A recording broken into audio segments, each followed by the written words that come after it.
Analysis, we saw that most activities are focused in on students at universities, very little focused in on the growth entrepreneur, from what we could tell. Thinking of how to be an entrepreneur is the critical part. So if you look at a traditional American class on how entrepreneurship is taught, you see very little class discussion. Very little teacher talking to class. It's more about bringing in guest speakers of actual entrepreneurs, doing lots of case studies, doing some business plans, having some competitions. It's a very dynamic environment that teaches you how to be an entrepreneur from a cultural perspective instead of trying to push information down to the students. And if we look at the business environment, too often this takes up too much of the creativity of an entrepreneur. Instead of them focusing in on markets, they're focused in on all the business issues. Again, this is the old Egypt that we're talking about. It's easier to get a business license. There's been no doubt there's been lots of progress, but to get your depending on what industry you're in, to get the permits that are needed is another difficulty for sure. And of course, ending your business is very difficult. It's easier again to get your business license, but the tax authorities have to do a final audit on you before you can delist your company, and sometimes to get that final audit takes years. Bankruptcy is obviously an issue. The numerous inspections that happen are critical to hampering entrepreneurs. This creates all sorts of opportunities for corruption for sure. Zoning laws are very restricted for entrepreneurs. I know there's been a big policy to promote investment into the country, but the fact is this has been a restriction to entrepreneurs. I've talked to several entrepreneurs, this is an issue. I've talked to designers in Zamalek, for example, who are manufacturing dresses, who are legal businesses because they don't have a manufacturing license. I've talked to a manufacturer of a circuit board maker who basically set up a false shop in a manufacturing zone just so he could have a legal license, but his actual production is outside of the zone because it makes better business sense. So it's too restrictive for entrepreneurs right now. Obviously, there's lots of authorities over business, and it's confusing for an entrepreneur. And again, it creates room for corruption. We all know about the workforce skill gap. We hear about this all the time. The workers coming out of the technical schools and training are not ready for the entrepreneurs. The entrepreneurs have to spend quite a bit of amount of money to get them up to a certain level for sure. And going on in entrepreneurship, my goal is not to compete against those activities. My goal is to catalyze those activities. And what that means is I'm going to be a wholesaler of development. We're not going to actually implement things. We're going to have other Egyptian organizations implement things. So as I've been here for about 6 weeks, we've been creating contract mechanisms that will put out into the markets where we'll allow NGOs, for-profit organizations, and others to implement the things that we want to do. And I'll show those in the next slide. And then once we have organizations implementing that, we'll bring in the best of the best entrepreneurs thinking and helping that. For example, we want to help develop angel networks. So we'll bring in the American Angel Capital Association. We want to do entrepreneurship education. So we'll bring people in from Babson College, who's the best university in the world on entrepreneurship education. So our goal is to catalyze specific activities and then bring in the best thinkers to help with the design and implementation of those activities. So if we look at the broadly what we want to do, it's three things, and I think it was already sort of mentioned. Start entrepreneurs, help them grow, and help them get financing. You know, for starting entrepreneurs, first thing we want to do is work on the mindset, and so we'll be actually working on the mindset, hopefully through the media. There's some budding entrepreneurship media, both print and social media out there we're going to work with. I'm bringing some folks in from Inc. magazine, which is a great entrepreneurship magazine. We're going to be doing innovation competitions, which are different than business plan competitions. They focus on specific opportunities and issues within Egypt, and we've partnered with either the government or bigger businesses. We'll be supporting all sorts of different entrepreneurship events, and I'll list two out a little bit later. We're going to help grow entrepreneurship by offering education to what's called the Entrepreneurs Bootcamp, which will be basically very short, modularized courses, maybe 2 to 3 weeks, on very specific subjects like how do you enter the marketplace, how do you do product development, how do you get growth financing, taught by practitioners. This is critical. Taught by people who have actually done it. So if it's a course about how to enter the marketplace, we're going to have someone who's actually entered the marketplace in Egypt. Someone who's done it and seen it and knows how it works. And we want the entrepreneurship education to be a little bit of training, push entrepreneurs to go do it, and then come back to the classroom and talk about what they learned. We're going to do programs to support mentoring and peer support, or peer-to-peer support, which are basically youth entrepreneurs forming their own groups, and to be able to get them a voice at the table so they can advocate what's important for a growing entrepreneur. And we're going to have programs that support partners with big businesses and government to link with entrepreneurs. On the financing side, we're going to basically hopefully catalyze angel networks or angel groups. We'll be offering a service called My CFO, which is basically financial intermediation between entrepreneurs, banks, angel investors, and venture capital.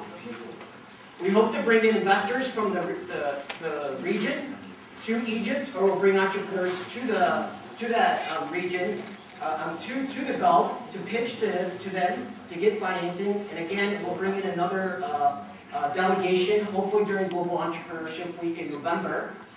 That's a hope, where we'll have some early stage investors from the United States and entrepreneurs come in and look at some possible young growing entrepreneurs here. So the delegation that came in early January, there's about 2 or 3 of those companies that are getting funding. I think 2 or 3 are actually going to go to Silicon Valley and get the connections and other things from that event. So we hope to do that on a yearly basis. So all these activities deal with many of the issues that I talked about. Dealing with the issue of the mindset, the focus on growth. Dealing on the issue of connecting with businesses and government. Dealing with the issue of bridging this financing gap from both the banking side and the equity side. And we hope to provide the critical advice and training that is needed. And the other parts of the ECP project work on a lot of the other issues. The regulatory side, the ease of doing business, and the workforce side. Just real quickly, some events that are coming up in the next couple of weeks. We're going to be supporting Startup Weekend, which is the last weekend in April. It's going to be at AUC. This is an intense mentoring training event that happens over 54 hours, which takes ideas into a business concept. It's a very exciting thing that's going to happen. And we're also sponsoring with Alexandria University Innovation and Entrepreneurship Day. That will be happening in the first week in May. Again, they're going to have an innovation competition around this. And lastly, we're on the web, we have emails, all the social media. If you want to know what's going on, please sort of bookmark some of these things, and this will help know what's going on. And as programs get launched, you can know what's best for you. If you're interested if you're an NGO or some sort of for-profit organization and you're interested in implementing some of the events that I showed previously, please contact me. We can talk. I need to make sure you're on the list. So when we start putting out RFPs and other things, we know you're out there. And was that 20 minutes? Was it okay? Okay. That's it. شكرا مستر مايك زاكو. وهيبقى في برضه فرصه.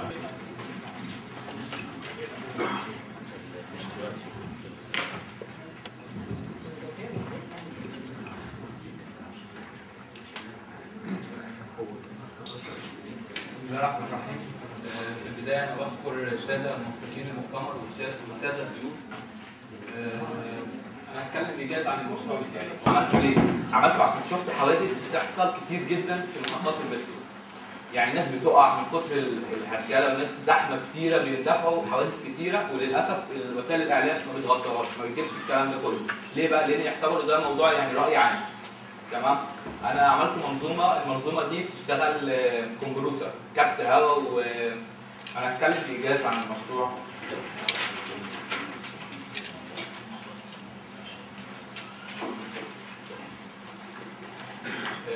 الحاجز ده اوريدي بيبقى موجود على ارتفاع متر وربع متر ونص تقريبا من سطح الرصيف، تمام، بطول المحطه طبعا.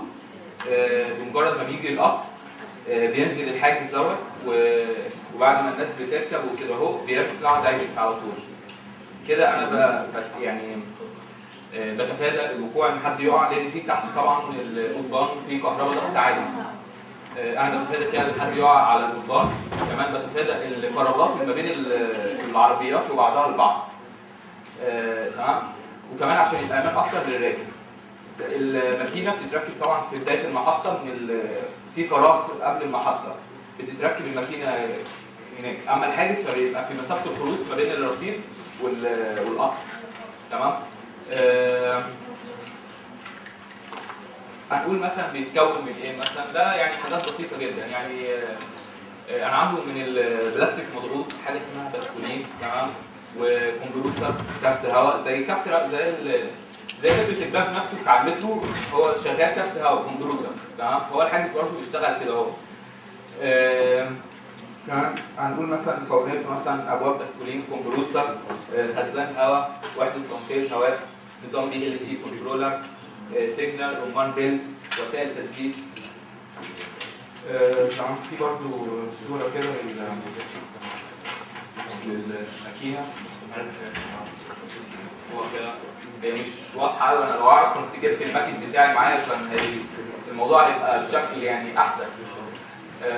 دي الماكينه دي يا جماعه بتركب في يعني ايه قبل الرصيف، في المسافه اللي فيها في مسافه اتساع قبل الرصيف دي هتتركب فيها الماكينه. اما الحاجز نفسه هيبقى في مسافه الخلوص، مسافه الخلوص اللي هي ما بين الرصيف وما بين القطر نفسه، العربيه المترو. تمام.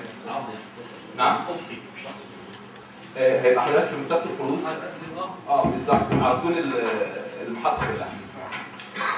تمام.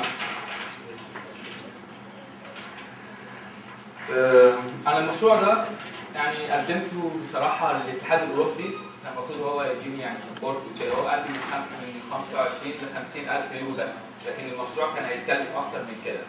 بس جاتني على صدى الموضوع دوت ان انا قدمته للاتحاد الاوروبي عن طريق جاني دعايه من داد اللي هو المركز التبادل الثقافي العلمي الالماني، منحه لجامعه بون في المانيا كتكمله دراسات عليا في دكتوراه هناك. قدمت هنا بصراحه للاسف للمسؤولين، بس للاسف يعني قابلت المسؤول يعني من غير ما اقول اسماء ولا حاجه، كان رده يعني ان الناس هي اللي بتمتحن، ان الناس هي اللي بترمي نفسها قدام الامر. فكان يعني رد غريب جدا بصراحه، واحبطت جدا ان انا اسمع حاجه زي كده اهو وانا في بلدي. انا عامله هنا مش عامله بره. يعني انا لو سافرت بره، يعني اعتقد ان انا لو سافرت منحه زي دي وبقى ليا شأن بره بالتاكيد مش هاجي هنا، لان انا ما خدتش وضعي هنا. وضعي يعني مش عايز ماديات ولا عايز يا ريت خليك في موضوع المشروع، مش لان برضه المشروع فيه حاجات فنيه مش بعداته بتاخد كده، فبس خليك في الفكره بتاعتك. انا يعني في حاجه برضه انا ما رضيتش اجيب الداتا كلها عن المشروع. انا حضرتك قلت لي معلش 5 دقايق، فانا بدي شكل ايجاز بس مش شكل متسع. تمام. بس فيعني انا اعمل ان شاء الله من المشروع. ممكن نسال ما هو في وقت للاسئله، بس هو يخلص حضرتك بعد. بس فانا اعمل ان شاء الله ان المشروع يعني يتنفذ يعني بعد الثوره اللي قامت يعني الانتفاضه دي، يعني للاسف يعني يحصل طفره في مجال التكنولوجيا وكده. شكرا يا عمرو، اتفضل. شكرا. معلش ترتيب المداخلات، احنا الاول بنعمل مداخلات على الكلمات اللي اتقالت في الجلسه الاولى. في مداخلات ناخد بالترتيب في استاذ خلود، ويا ريت اللي يعمل مداخله يقدم نفسه ويقول لنا منين. شكرا. وهناخد المداخلات بتاعتكم. انا خلود الخالدي، خبيره في تطوير المنشآت في شومبيتر. I am a bit suspicious about following Schumpeter model because he's talking about big innovations and destruction and those people who make really big changes, and this is limiting, the number and the profile of entrepreneurs. So this is one thing. We are looking at simpler actually model for entrepreneurship.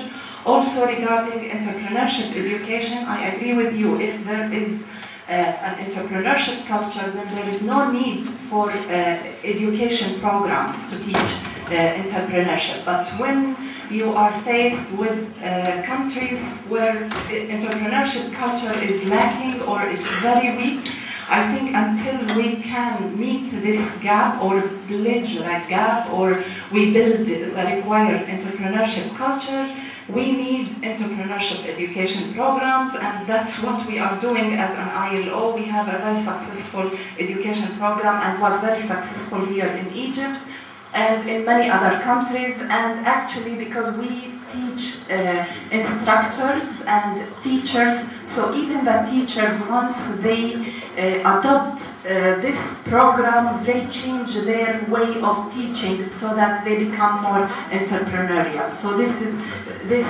is also achieved through this program. These are the two issues that I wanted to raise. Thank you. You want to comment? I think Schefter's creative destruction is it's not a nice process, as you say. I come from Detroit, which used to be the automotive capital of the world and no longer is. Literally, thousands and thousands and thousands of jobs and families have been suffered because of this destruction. The United States has lost its capacity to compete in manufacturing. So it's not a pretty thing at all.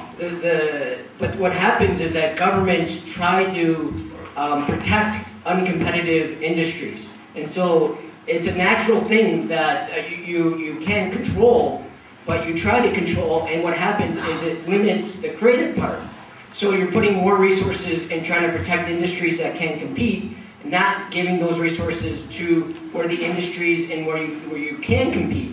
So, we probably spent a long time, and I'm not an economist, but I agree. It's not a pretty economic theory, but it does happen, and as economies change, you have to be able to give room for entrepreneurs in markets with financing to be able to take advantage of that change, because that's what it's about. It's a change. It's not that you as a policymaker say we're going to destroy this industry. It's that markets change, the environment changes, competitors, globalization makes you less competitive, as America has found out, and so you have to move to the next thing that you can compete in.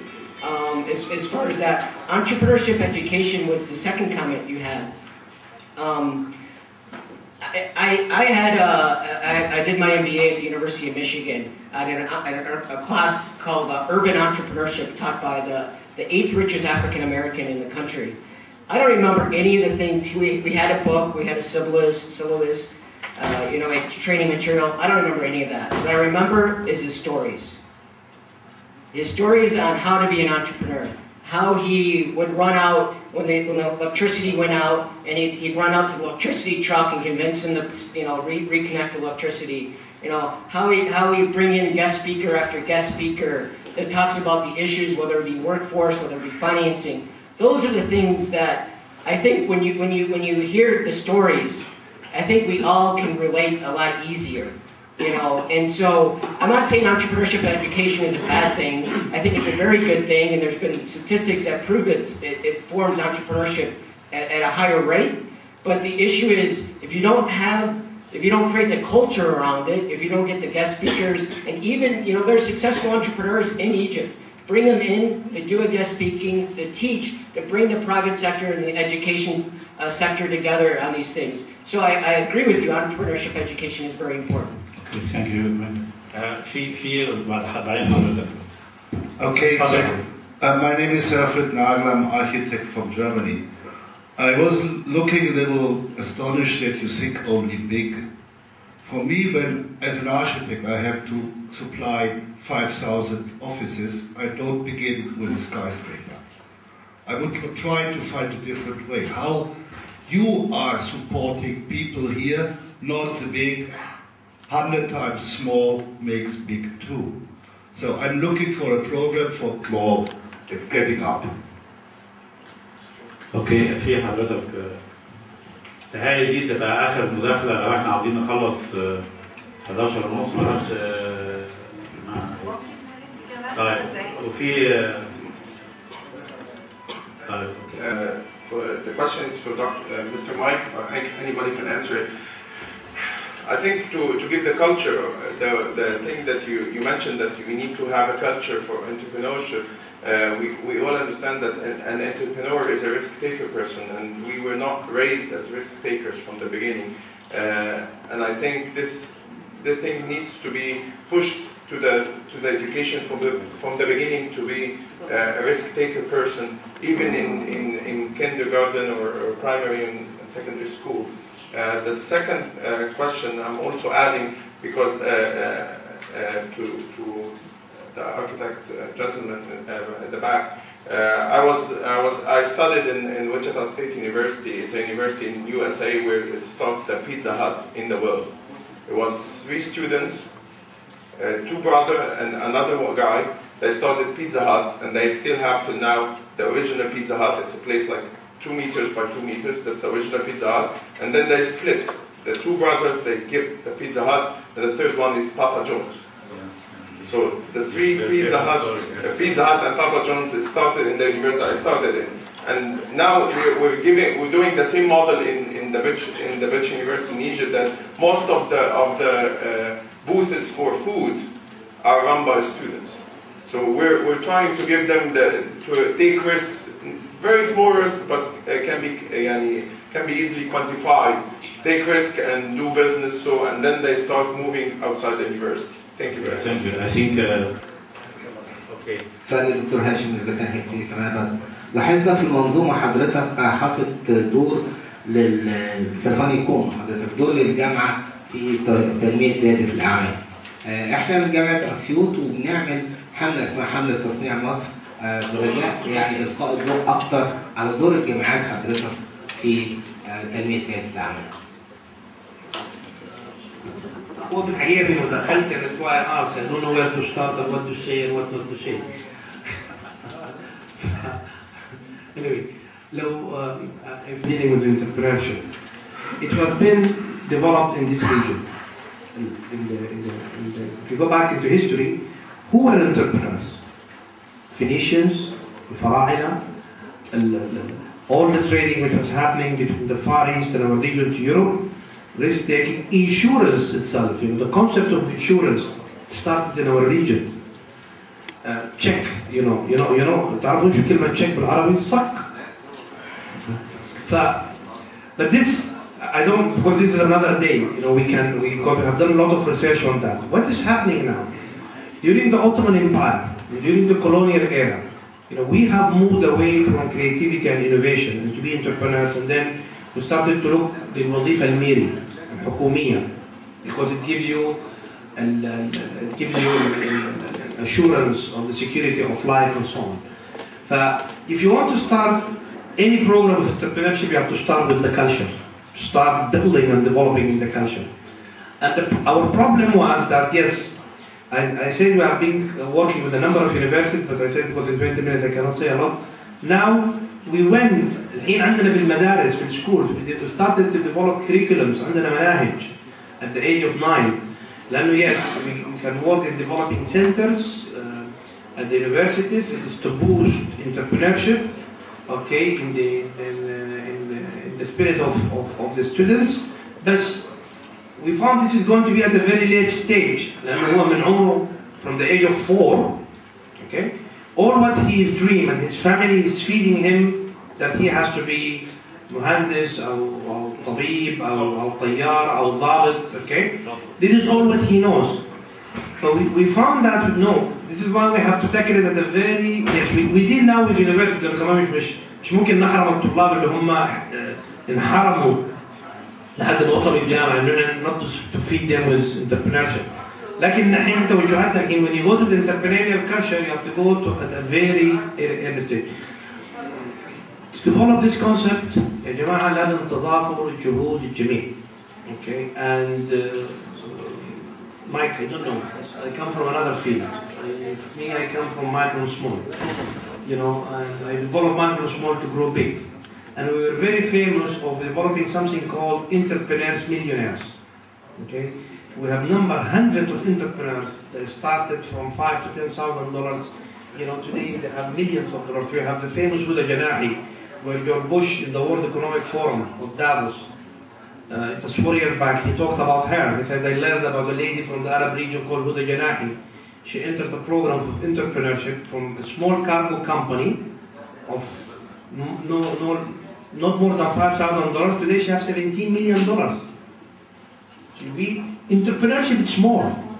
Entrepreneurship cannot be big. Entrepreneurship itself, the concept, the science of entrepreneurship, that you start as an entrepreneurial enterprise and then you grow with it. Thank you. تهيألي إن إحنا دلوقتي الساعة 11:30 و5 ممكن يعني لو في أسئلة نخليها للجلسة اللي بعد كده عشان تقدروا تستريحوا أوكي؟ يعني ما حدش يزعل، في سؤال فاضل هنكمله بعدين. أوكي، اتفضلوا.